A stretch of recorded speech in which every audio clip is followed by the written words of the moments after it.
আজকে আমাদের দেশের পরিবেশ পরিস্থিতিও আমরা একটি কঠিন পরিস্থিতি অনুভব করছি। যারা ইসলাম সঠিকভাবে মেনে চলতে চায় তারা বিভিন্ন সীমাবদ্ধতার সম্মুখীন হয়ে যাচ্ছে। এর কতগুলি বাস্তব কারণ রয়েছে। সেই বাস্তব কারণ হলো ইসলামের নাম দিয়ে কিছু ব্যক্তি যখন বিভ্রান্তি সৃষ্টি করে, তখনই যারা সত্যি ইসলাম প্রিয় ও ইসলাম মেনে চলতে চায় সঠিকভাবে, তারাও তখন সমস্যার সম্মুখীন হয়ে যেতে হয়। আমরা এমনই কিছুটা পরিবেশ পরিস্থিতি অনুভব করছি।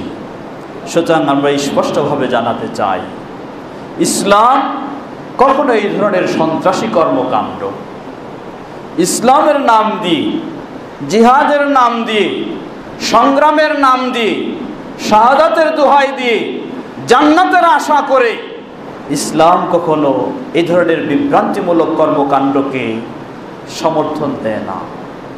কখনো ইসলাম এগুলির সামান্যতম অনুমোদন দেয় না। বরং আজকে বিশ্বের চিত্র যদি আমরা একটু লক্ষ্য করি, তাহলে এটাই প্রমাণিত হয়, এই কাজগুলি, এই সন্ত্রাসী হামলা ইসলামের নাম দিয়ে বলেন আর যেই নাম দিয়ে বলেন, এই কাজগুলি আজকে যারা গোটা বিশ্বব্যাপী ইসলাম ও মুসলিমদের শত্রু, তারাই বিভিন্নভাবে নিজেরা তৈরি করে সরাসরি নিজেরা এটাকে প্রয়োগ করছে, অথবা কিছু ব্যক্তিকে, নামধারী মুসলিমকে বিভ্রান্ত করে এগুলি আজকে তারা প্রয়োগ করছে। আর সেই অজুহাতে তারা মুসলিম দেশ পর্যন্ত ধ্বংস করে দিতে ষড়যন্ত্র তৈরি করেছে। আজকে সেই বাগদাদের কথা যদি আমরা মনে করি, বাগদাদ কারা ধ্বংস করেছে? কোন মুসলিম সন্ত্রাসী বাগদাদ নষ্ট করেছে বা সেই ইরাক নষ্ট করেছে? আজকে সেই যদি লিবিয়ার কথা আমরা স্মরণ করি, কোন মুসলিম সন্ত্রাসী সেই লিবিয়া একটি দেশকে নষ্ট করেছে? আজকে সেই আফগানিস্তানের কথা যদি মনে করি, কোন মুসলিম সন্ত্রাসী সেই আফগানিস্তানকে নষ্ট করেছে?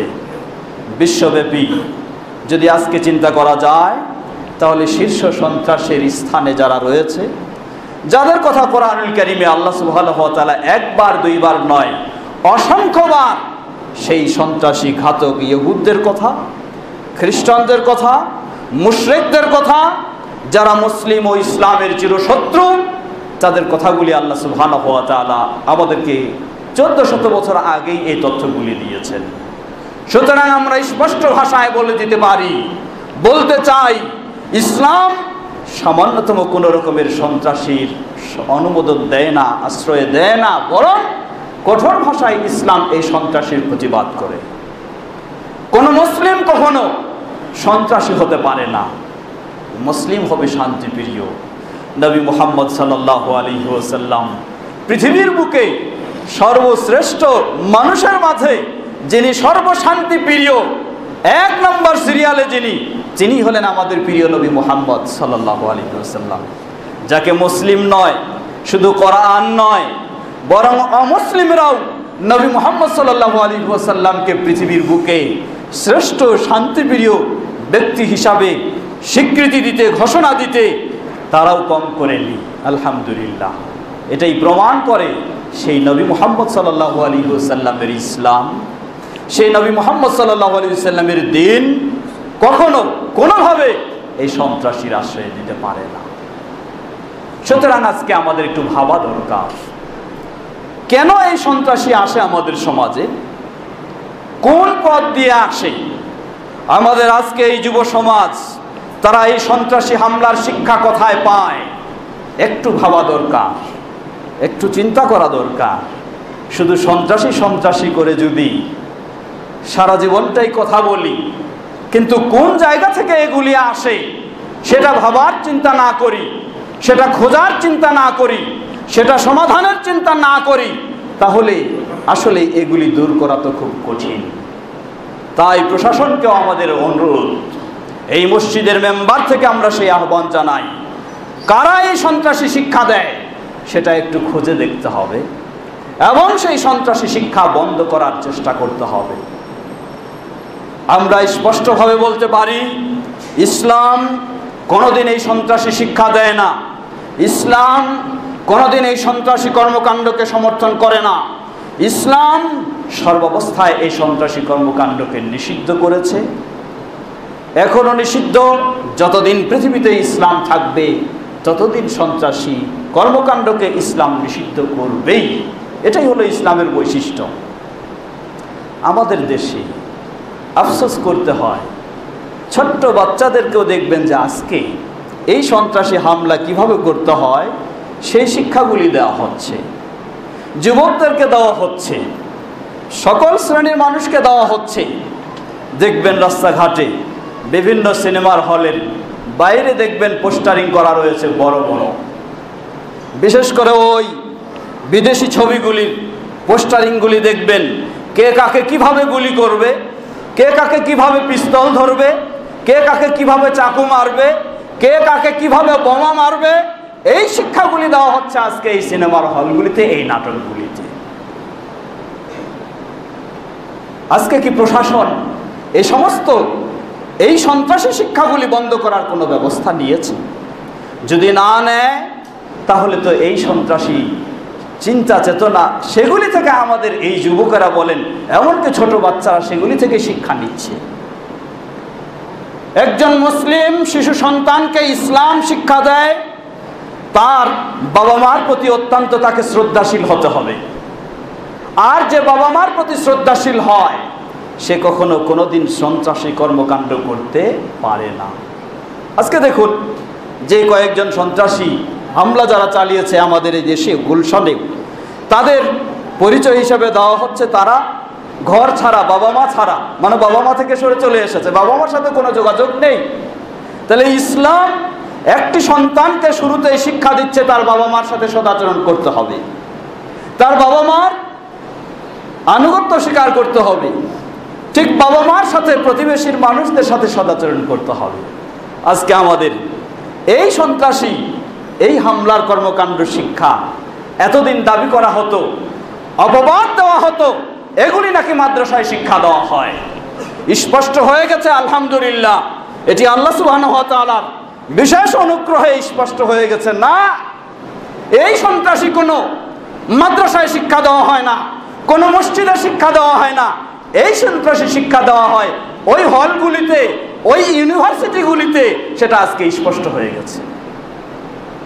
আজকে মাদ্রাসার ছাত্র এই সন্ত্রাসী হামলা চালায়নি, চালাচ্ছে আজকে সেই ইউনিভার্সিটির ছাত্রগুলি, চালাচ্ছে সেই থিয়েটারের দর্শকগুলি, চালাচ্ছে ওই নেশার পরিবেশের, নেশার কেন্দ্রের সেই অনুসারীরা। আমাদের একজন ওই সেই পুলিশ কর্মকর্তার মেয়ে, একজন মেয়ে নেশাগ্রস্ত হয়ে কিভাবে তার বাবা মাকে পর্যন্ত হত্যা করে, এটা কি সন্ত্রাসী হামলা নয়? এটা কি সন্ত্রাসী আচরণ নয়? ইসলাম এটাকে হালাল করেছে না হারাম করে দিয়েছে? বর্তমান সমাজ এটাকে হালাল করে দিচ্ছে, কিন্তু ইসলাম 1400 বছর আগেই এই নেশার কর্মকাণ্ডগুলিকে হারাম করে দিয়েছে। আজকে আধুনিক শিক্ষার নাম দিয়ে, ইংলিশ মিডিয়ামের নাম দিয়ে, আরো উন্নত শিক্ষার নাম দিয়ে ওই সমস্ত পরিবেশগুলি, সেই পরিবেশগুলি আজকে নেশার পরিবেশ তৈরি করে দেওয়া হয়েছে।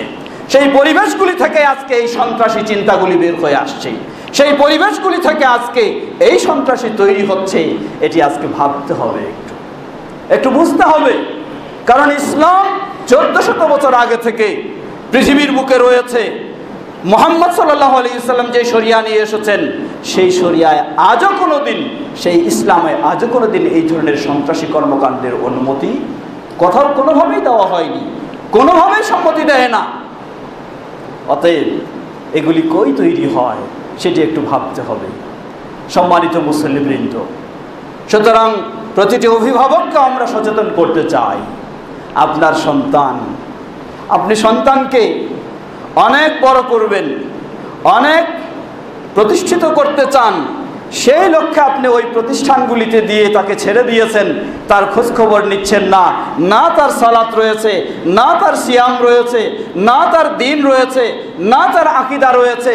আপনি চাচ্ছেন আপনার এই সন্তান দেশের আদর্শ নাগরিক হবে, আপনি চাচ্ছেন আপনার এই সন্তান সুসন্তান হবে, কোশ্চেন কালেও নয়, লক্ষ কোটি প্রমাণ আপনি নিয়ে নেন, ওই সন্তান সুসন্তান হতে পারে না যেই সন্তানকে আপনি প্রকৃত ইসলামের শিক্ষা দিচ্ছেন না। আজকে দেশে পর্যায়ক্রমে ইসলামী শিক্ষাকেও সংকুচিত করে দেওয়া হচ্ছে। তাহলে কিভাবে একজন সন্তান আদর্শ সন্তান হবে, সন্ত্রাসমুক্ত সন্তান হবে, নেশামুক্ত সন্তান হবে, দেশের সুনাগরিক হয়ে গড়ে উঠবে? কখনো সম্ভব নয়। সুতরাং প্রতিটি অভিভাবকেরও অত্যন্ত গুরুত্বপূর্ণ একটি দায়িত্ব, বাবা হিসাবে, মা হিসাবে আপনার সন্তান কোন পথে চলেছে আপনাকেও বিষয়টি ভাবতে হবে।